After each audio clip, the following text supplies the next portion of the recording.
Namaskar. Welcome to this session.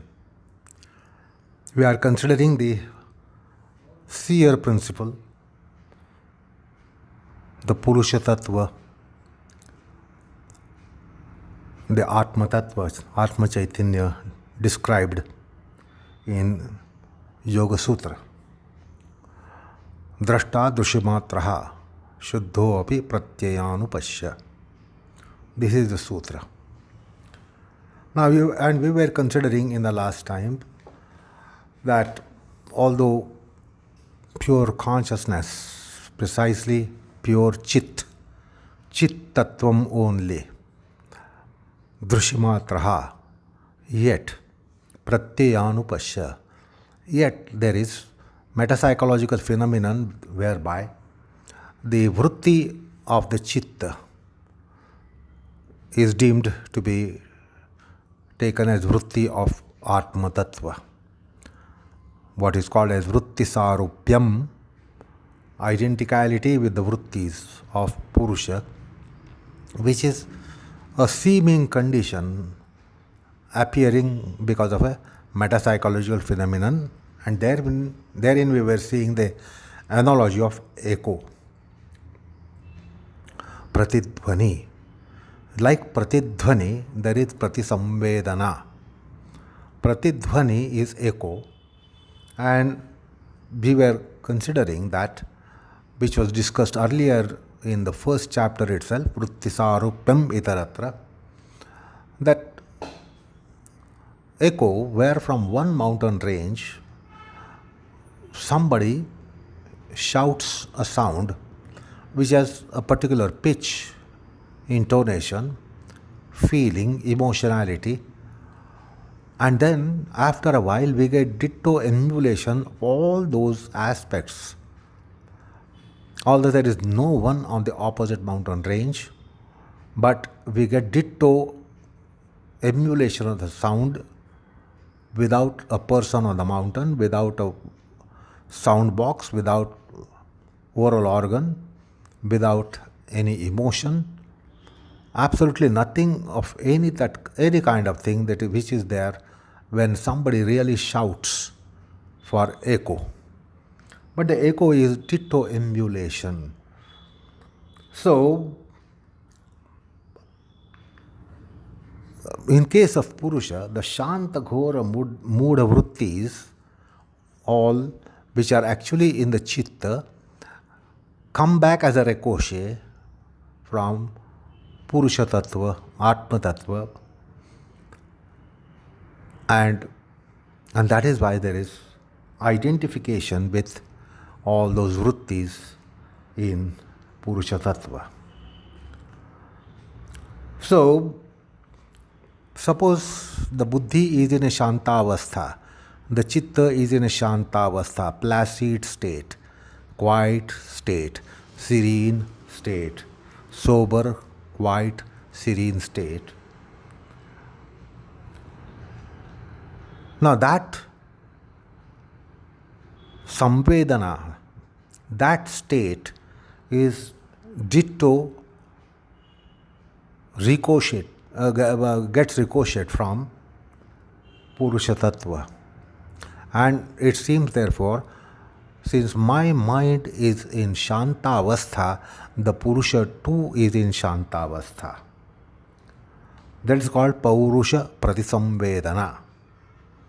From Atma Caitanya, the Chinmatra Tattva, from there one gets echo of one's state of consciousness, one's state of Chitta. So, principle of consciousness gives the echo of state, and therefore it seems that whatever is my state of mind is my state of Purusha itself, my Purusha itself. Now, Purusha Tattva is not prone to be Shanta Avastha, Ghora Avastha, Mudha Avastha, or any Avastha. No Avastha can be really there in Purushattvam. Shuddha. Chinmatra Shuddha. But yet, there is ricochet of the state of mind, and therefore the metapsychological illusion that the Purusha-tattva is also in a Shantavastha. So from Buddhitattva there is a radiation of Shantavastha. So it's a dispensation, and then there is redispensation from Purusha-tattva to confirm that it is Shantavastha, and this confirmation comes from the Purusha-tattva. And therefore it is felt that Purusha-tattva also, Chin-matra Purusha also is in same state. So that is redispensation of the state of Shantavastha. And this is because there is proximity between Buddhisattva and Atma Caitanyam. And because of this proximity, now the Buddhi has become seemingly conscious. Now Buddhi has become seemingly conscious like iron ball becoming fireball in fire. So the Buddhi has a borrowed sentiency, and because it is now sentient, it is getting the state of Shantavastha, and then there is redispensation of the same state from Purusha-tattva, and therefore there is Pratyaya anupashya kind of thing, or what is also earlier described as vrittisarupyam. So in case of Ghora avastha, it is similar thing.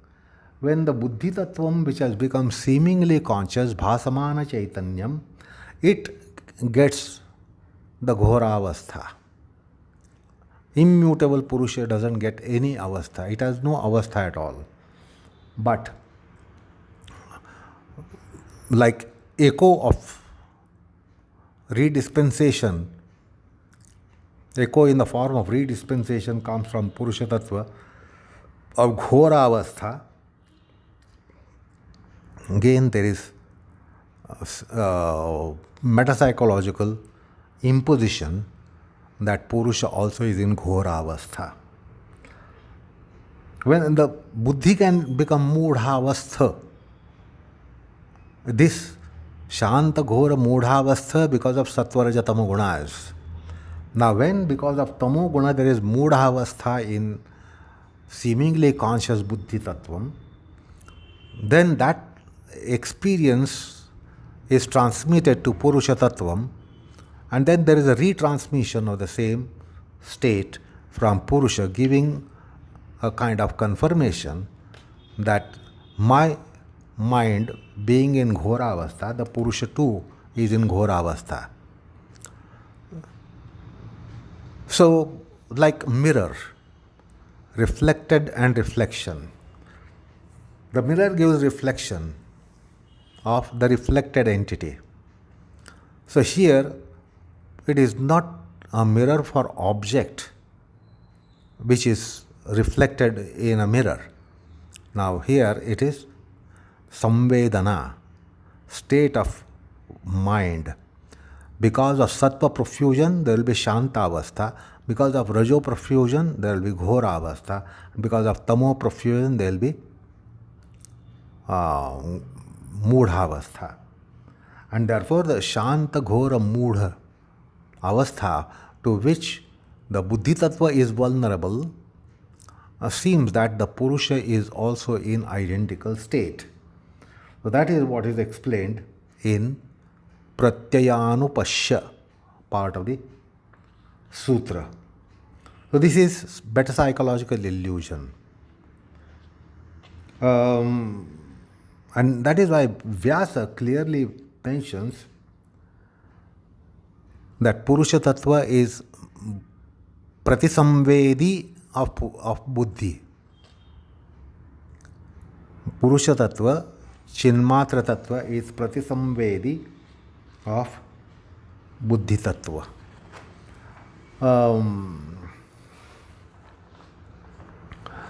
So, that part of the sutra which says Shuddha api Pratyayanupashya can be thus explained. with the analogy that was mentioned just now, and the aspect of metapsychological illusion and imposition. Now, this is called a theory of reflection, because just now we saw that state of mind is dispensed onto Purusha-tattva, and then it is re-dispensed from Purusha-tattva. So this is called theory of reflection in the philosophy of yoga. Now, Vachaspati Mishra has described this as a single reflection. So his interpretation is called single reflection theory. So what he says is thus, how it is single reflection? In Buddhi Vritti or in Buddhitattva, there is Purusha Pratibimba. There is a reflection of Purusha-tattvam. Like if you make ugly face in front of mirror, you get reflection of ugly face. If you reflect a quiet, serene face in the mirror, you get quiet, serene face as reflection.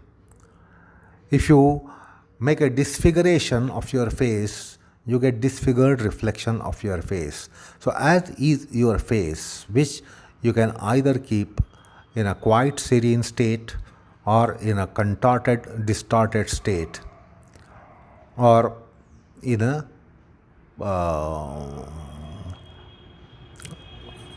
deformed state, ugly state. You can make your face ugly, look ugly, and you will get the reflection.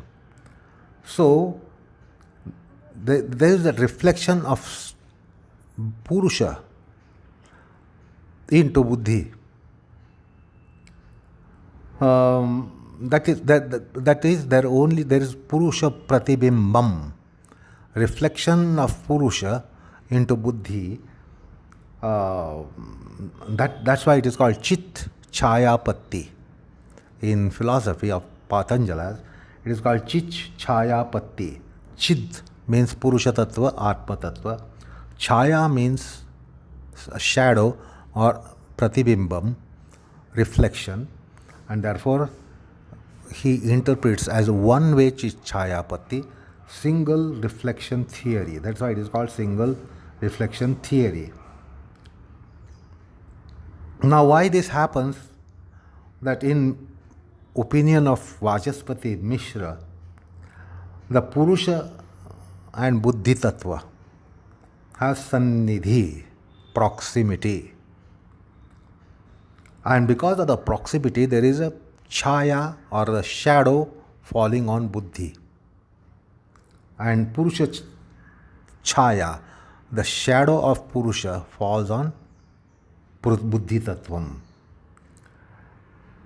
And therefore it is Cit-cha patti that way. Now, because of proximity, as you are aware, the Buddhitattvam becomes seemingly conscious, seemingly sentient. Samana Caitanyam. Like it happens to a black, opaque iron ball kept in fire. With proximity of fire, it becomes translucent and red fireball. Now, it is not fireball, it is iron ball. But now, with proximity with fire, it becomes fireball. So, because of the proximity of the inert chitta, inert Buddhitattvam, because Buddhi is Prakriti, Prakriti is inert.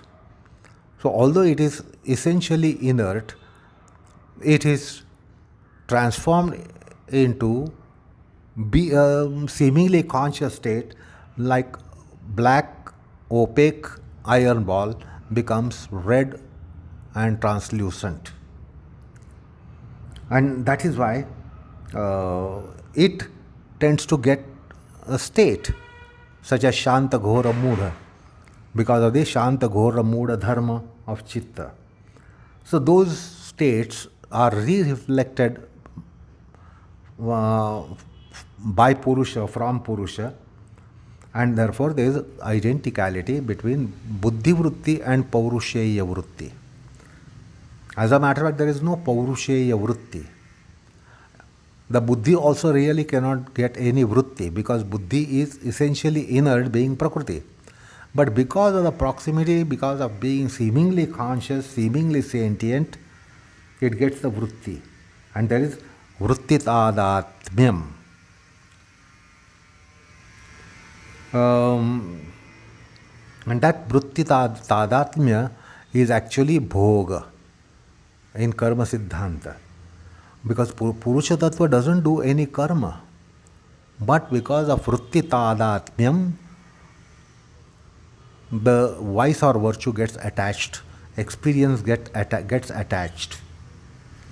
Purushatattva cannot be touched by any state of mind or anything as a matter of fact, but there is mithya tadatmyam, vritti tadatmyam, which is mithya.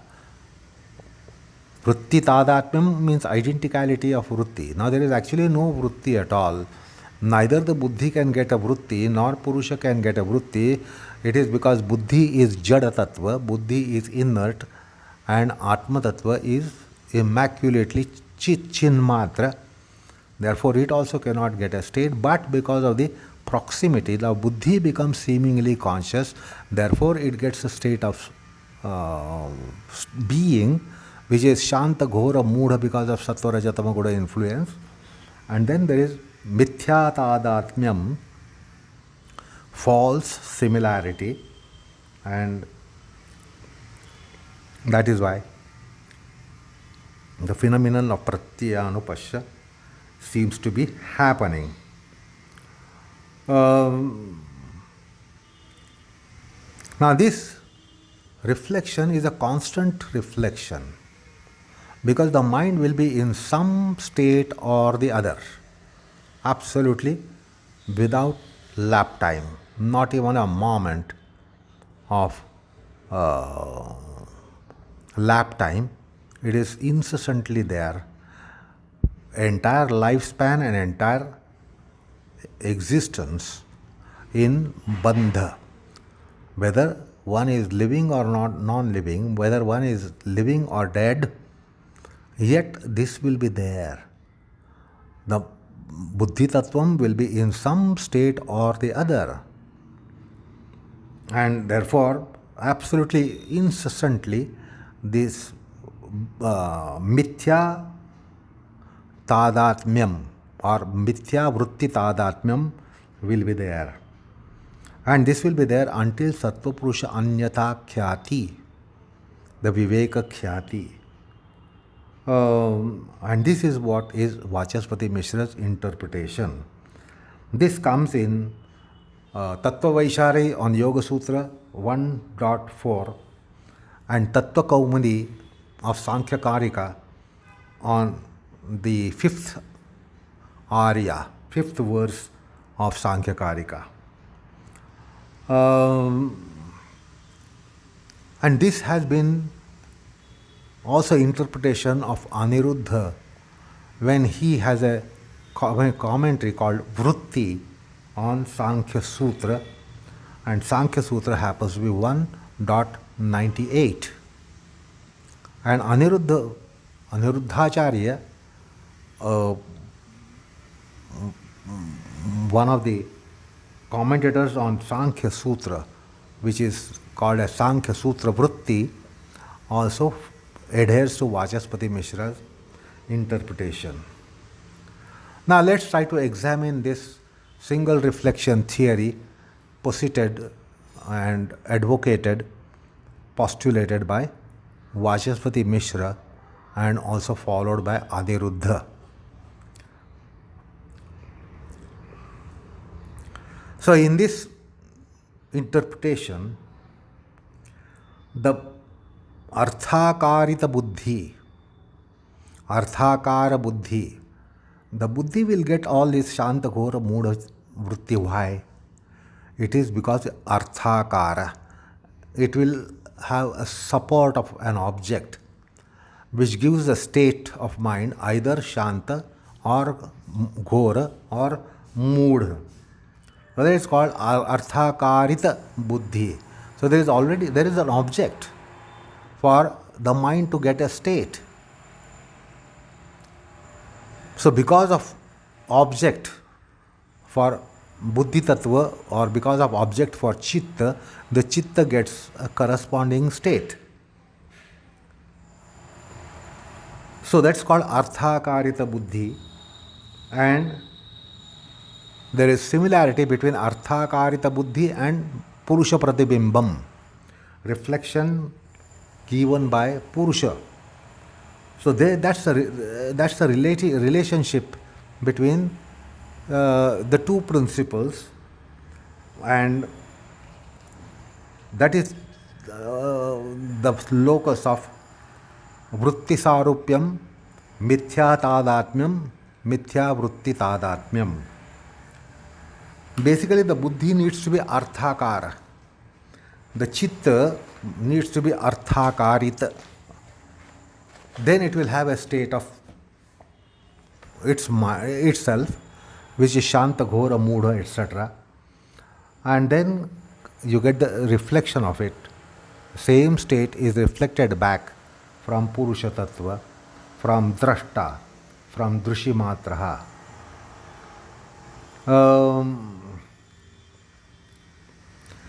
Now, because of being seemingly conscious, the buddhi itself becomes drashta. It is not a drashta principle, but it is by default, it has become seer principle.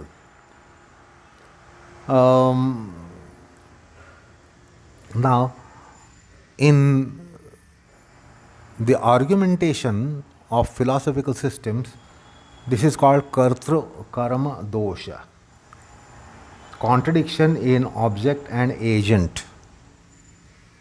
Object itself becomes an agent, agent itself becomes an object. So that is kartru karma dosha.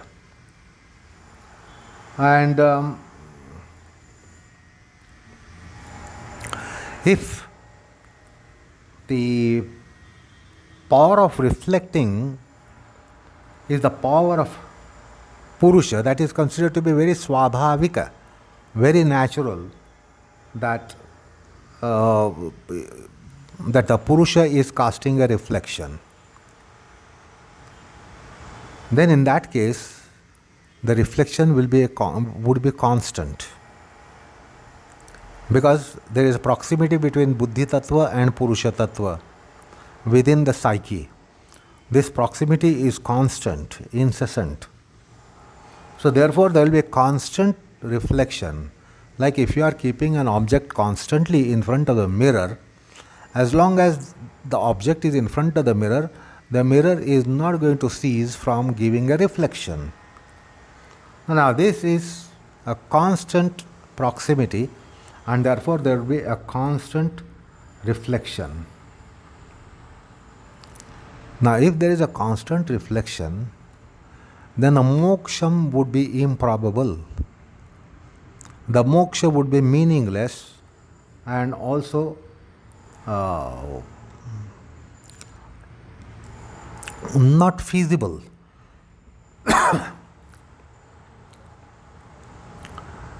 So the vritti sarupyam is going to be incessant, because the Purusha Tattva and Atma Tattva will always have this, Purusha Tattva and Buddhi Tattva will always have this proximity, and therefore it would be endless thing, and therefore the moksha or liberation would become improbable.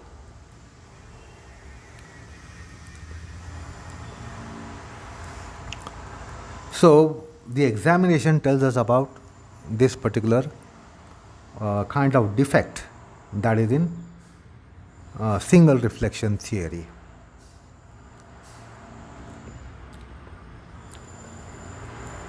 So Drashta Purusha is said to be having vritti sarupyam, and therefore it is described as Pratisamvedana, or Purusha becomes Pratisamvedaka.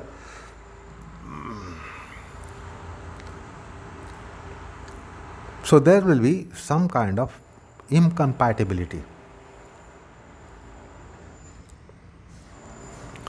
And also the Purusha's condition as described in scriptures, the Paramarthika description, the absolute state of Purusha which is mentioned to be taintless, dentless, etc., etc., spotless, immutable, etc. So all that will be at stake. It will be all meaningless. So the aparanamitvam, immutability of the Purushattvam will be at stake. So therefore, on examination, it is argued that single reflection theory, as postulated by Vachaspati Mishra, has some inherent defects. So alternatively, there is another interpretation, and that is called double reflection theory. As against single reflection theory, there is double reflection theory. Ubhayavida pratibimbavadam. There is mutual reflection, not one reflection that Purusha is reflected into Buddhi, but there is mutual reflection, that's called Ubhaya or Anyonya Pratibimbavad. And this is postulated by Vijnana Bhikshu. So in the opinion of Vijnana Bhikshu, there is already a pratibimba of Purushattvam, which is immutable, which is without delimitations. So there is already a reflection of Purusham into Buddhi. And that is why the Buddhi becomes seemingly conscious. And then the Buddhi also casts a reflection into Purusha. So Purusha casting a reflection into Buddhi and Arthakarita Buddhi, a state afflicted Buddhi, again casts a reflection into Purushattvam. So it is like two mirrors kept in front of each other. Now, if the mirrors are kept bang in front of each other, both the mirrors are going to cast reflection on each other. Mirror on the right hand side will be casting a reflection on the mirror on the left hand side, and mirror in the left hand side will be casting a reflection on the mirror on the right hand side. Then the reflection that has fallen in the right hand side mirror will be again recast into left hand side mirror.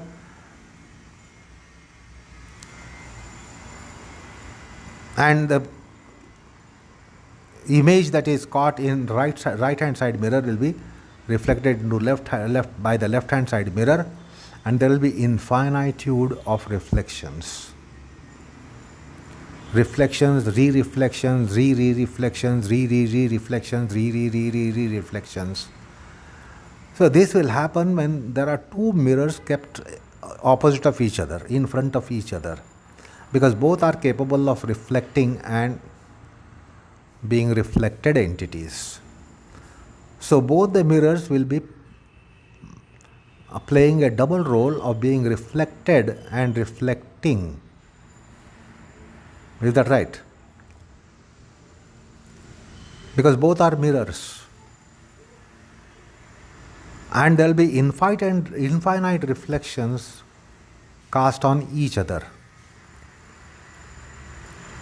So, this is the Ubhaya Pakshiya Pratibimbam, which is interpreted in double reflection theory of Vijnana Bhikshu.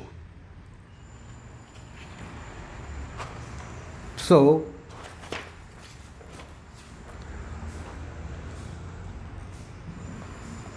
that is the difference between the two interpretations which can be clearly seen. Now,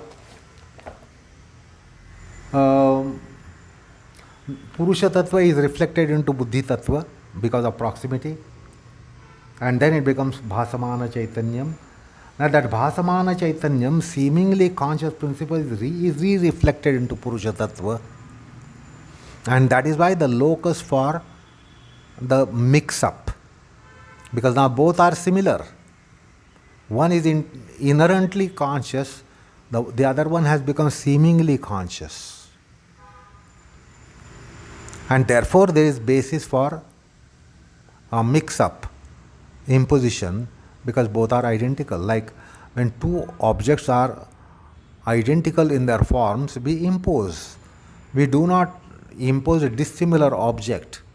There must be some similarity in the form, and therefore we have illusion like rope and snake.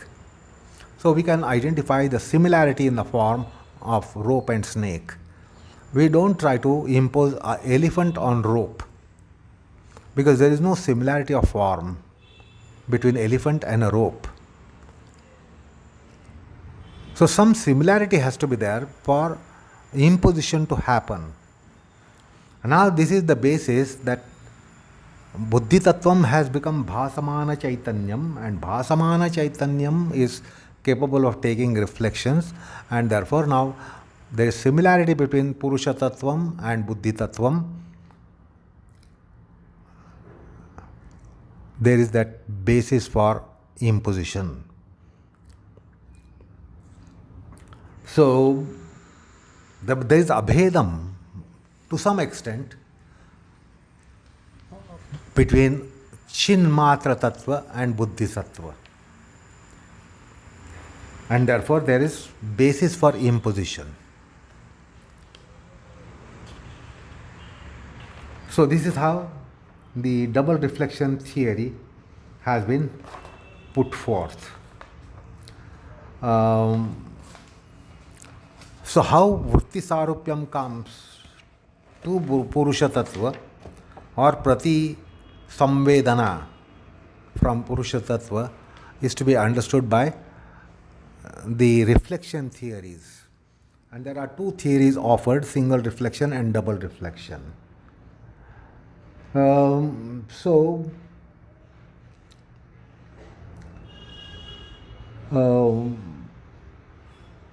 in Bhikshu's interpretation, Vijnana Bhikshu's interpretation, we see influence of Panchashikhacharya Vachanam.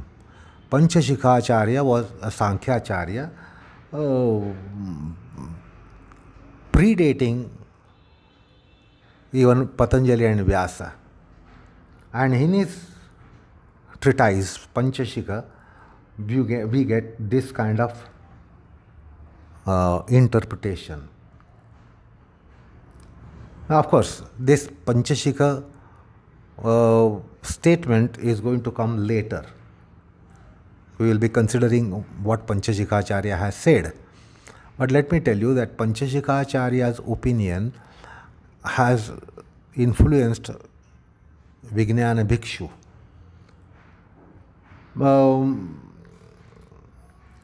And Panchashikha interpretation is also influencing Vyasa's commentary. Vyasa, while commenting on this Sutra 2.20, in a place he says, Aparnaminihi bhoktru shaktihi apratisankramacha paranamini arthe pratisankranteva tadvrutti anupatati. So, aparnami bhoktru shakti, that is Chit Shakti. Chit Shakti is Bhoktru Shakti is Chit Shakti. So these are two terminologies you come across in philosophical text.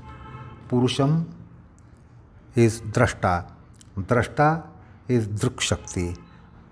Druk Shakti itself is Chit Shakti. Chit Shakti itself is also described as Bhoktru Shakti. So, the Bhoktru Shakti is casting influence or reflection on Parinami Buddhi. Buddhi is Parinami. Cit-tattvam is aparinamini. But then, Buddhi being Parinami, it can take mutations, it can get tainted, it can get touched, it can get influenced. So, aparinami Bhoktru Shakti, Parinami Buddhi will be under its influence. And then there is Pratisankramanam, Pratisankrantam.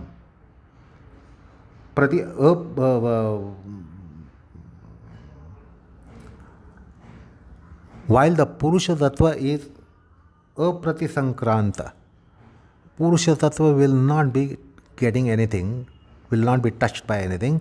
However, Buddhitattvam can be touched. So therefore, the Purusha-tattva itself touches Buddhitattva, and therefore it becomes seemingly conscious. And therefore there is seeming identicality between the Bhoktru Shakti and the Bhogya Shakti, which is Buddhi. Now a question comes up that by Pratisambedana in Purusha, whether the Kartruttvadi, that is Kartrutva, Bhoktrutva, Gnyatrutva, whether the agentship comes in Purusha-tattvam.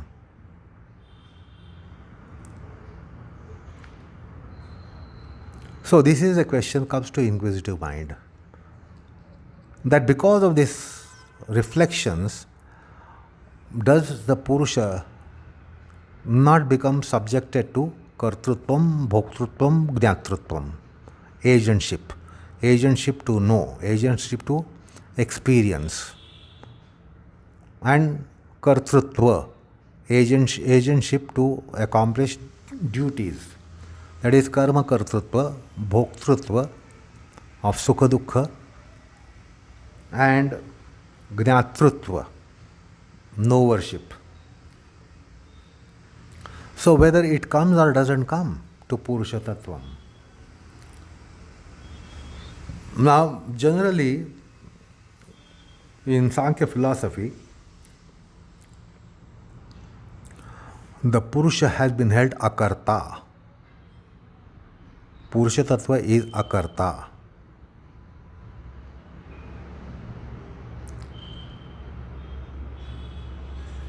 And therefore, there is an opinion that in Purusha Tattva, the Bhoktrutva should be accepted, but Kartrutva should be rejected. Now, this is again a kind of a faulty position. This is called Ardha Jaratiya Nyaya, the maxim of two opposites staying in a single substance. That only attach Bhoktrutvam in Purusha and not the Kartrutvam, because the Purusha is akarta, non-doer. And many times the non-doers become responsible for consequence. Like between a child and parent. The parents are guardians. Now, whatever the child does, the parents become responsible. The child is not subjected to any punishment. The parents get punished for what minor child has done. So there is no kartrutvam. The parents have not done, but child has done it. But the child doesn't face the consequence. It is the parents which face the consequence. So here you will understand the parents don't have kartrutvam. They are not agents to have done something, but they are agents to be experiencing the consequences thereof. So this is a kind of ardha jaratiya nyaya, a maxim of two opposites staying in single substance, single substrate. So what is this maxim? Somebody says that this hen gives golden eggs. So you can't say, okay, I will cut the hen in half, so one half of the hen will give golden eggs and other half can be used for preparing chicken. Now, this is not possible. You can't cut one hen into two pieces because it gives golden egg. You can't say half of it will lay golden egg and half of it can be consumed. That is ardha jaratiya nyaya. So, anyway, the question can be asked here that one who is karta should also be bhokta. One who is doer should be also endurer. But you can't divide kartrutvam and bhoktrutvam on any pretext. So let's try to give these answers. Because the Atma is not doing any activities, but then Papa Punya comes to Atma. You can't just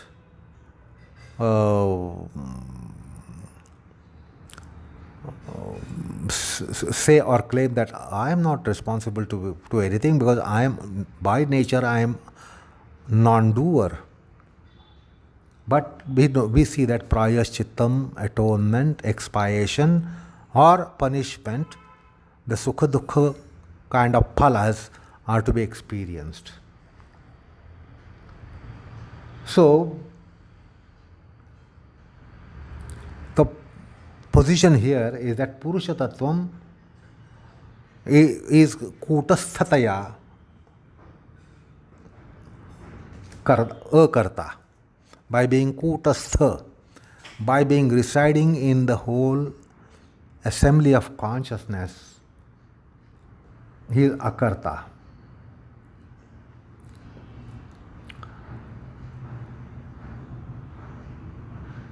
But because of his buddhi, there appears svabhava and swami bhava. The buddhi becomes possessed of Purusha in an embodiment, in a psychic constitution. So one is possessed and the other one is possessor.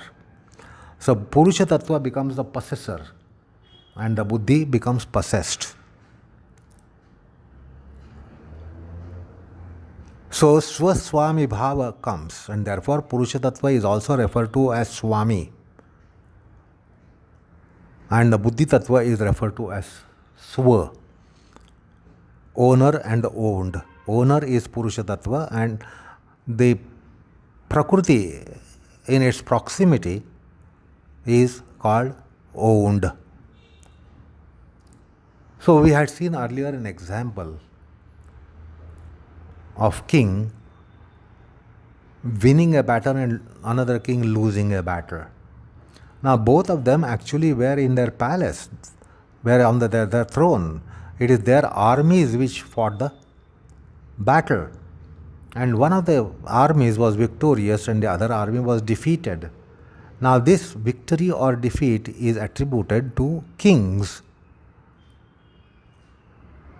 So there is that a bhoktrutva kind of thing appearing in Purusha. And this was discussed in earlier part of our delineation with the same example of king and his army. King doesn't come to the battlefield, but the army is in battlefield. One army loses and the other army is victorious. So the king of victorious army becomes the victor, and the king of the defeated army becomes conquered. So there is a relationship between the Raja and Yodha. There is a relationship between the king and respective army. And therefore the king has to face the consequence. So similarly, the Purusha has to face the consequence in this metapsychological illusion game of the world. And because of the Swami Bhava in Purusha Tattva, the Bhoktritva comes, but the Kartrutva is not there, doership is not there, because the doership is in army. It is the army which fights the battle to be losing or to be winning. But then it is attributed to king, that this king is victorious and that king is conquered. So, the Bhoktrutvam is mentioned in Purusha Tattva, while Purusha Tattva is not actually agent to be either winner or loser. The winner and loser are respectively the two armies. So, Vijnana Bhikshu in his Sankhya Pravachana Bhashyam 2.46 says, Yadyapi kutasthataya purushe karma nasti tatapi purusha bhoga sadhanataya purusha swamikatvena ragnyo jayadivad eva purushasya karma uchyate. So just as the king, not actually being in battle, not waging a battle, not fighting a battle, yet becomes either victorious or conquered, similarly it happens to Kutastha Purusha. Kutastha means one who lives in that Kuta of Chitta, Manas, Buddhi, Ahankar, Sanskar, Vasana. He resides in them, and therefore Purushasya karma uchyate. It is said to be karma of Purusham. So, although there is no act in the self, Purusha Tattvam, because it is Kutastha, it resides in it, still it is the means for the experience of the self. Thus, it is called act of self, just as the victories, etc., are of army but get attached to respective kings. So, that's how it is to be understood. So, let it be as it may, the Kartrutvam is of two kinds here. That is what we have to take note of. The Kartrutvam, the doership, is of two kinds. One is Adhishtatru Rupam and the other one is Upadana Rupam. There are two kinds of Kartrutva Bhava. The Kartrutva state, doership state, is of two kinds. One is that Adhishthanam itself, it is in it, or secondly Upadana Bhuta. Because of incidental aspects, the agency comes to the Purusha Tattvam.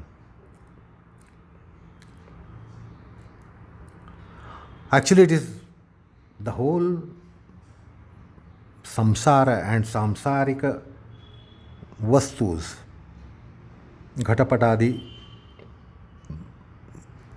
samsarika vastus and samsara itself, they all get attached to as if they are of Purusha, as if of Purusha Tattva.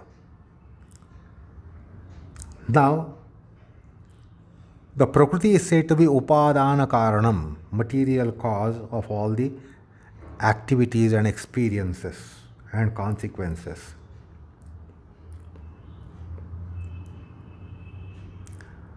But because it gets imposed into Purusha, it is taken to be of Purusha.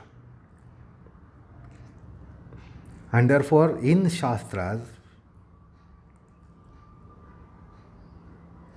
the kartrutvam in Purusha is ruled out. But the bhoktrutvam is mentioned.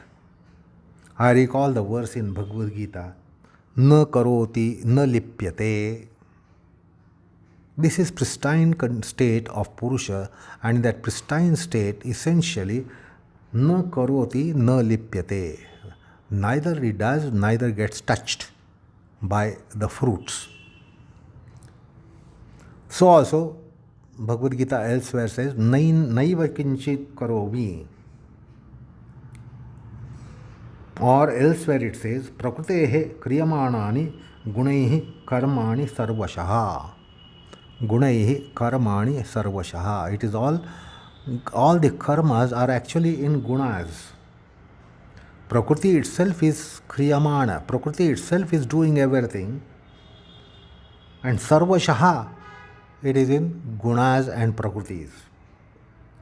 But ahankar vimoodatma kartaham iti manyate. This is the verse 3.27. So it is deluded ones think that I am the doer of all this. I have done it. I have done it. This is a delusion that comes because of the gravity of the mundanity to us. And when that is deemed to be reality, he is described to be ahankara vimoodatma, vimoodha, deluded one. So also in the 14.19 of Bhagavad Gita, nanya gunebhya kartaram yada drashta anupashyati.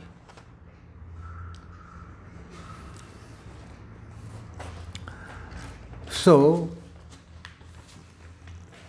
the kartrutvam is ruled out. So also I recall a quotation from Kathopanishad 1.3.4. Indriyani yan ahu Vishayangsteshu gocharan atmendriya mano yuktam bhokta iti ahu manishinaha. The Gnani one, the wise one, they take Indriyas as horses, and the Vishayas are objects, are their paths. They go on their paths of Vishayas.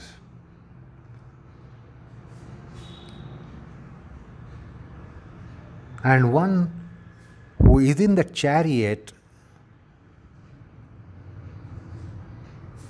they call that Atma Tattva as the Bhokta, becomes the Bhokta.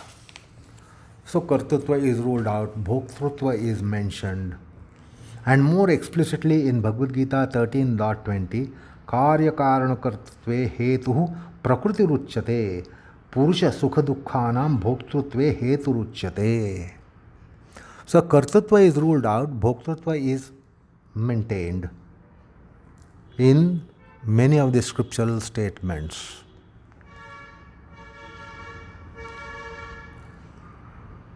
So, in Sri Ramanuja's Bhashya, it says Shariram is for Karya, and along with Indriya Sanghata, along with the collocation and the band of senses, it becomes Karanam.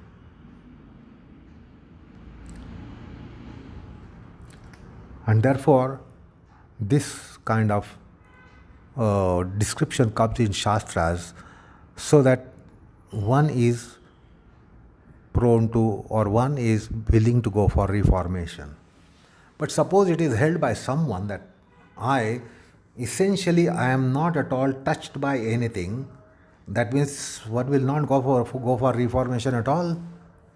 What is there to be reformed if you are essentially pure, immaculate, and not an agent at all, absolutely not at all? Then where is the scope for Shastropadesha? Then all that is complete waste, sheer waste. The normative advices are all waste. Dharma sthapana becomes waste. Because Purushatattva is neither in dharma nor in adharma, then why should there be dharma shastra at all? But the relationship of the nature of Swaswami is there, and therefore the Vedopadesham is there. Vedopadesham tells us what to do and what not to do, the pros and cons, do's and don'ts. Why are they given to mankind? So, therefore, one can evolve.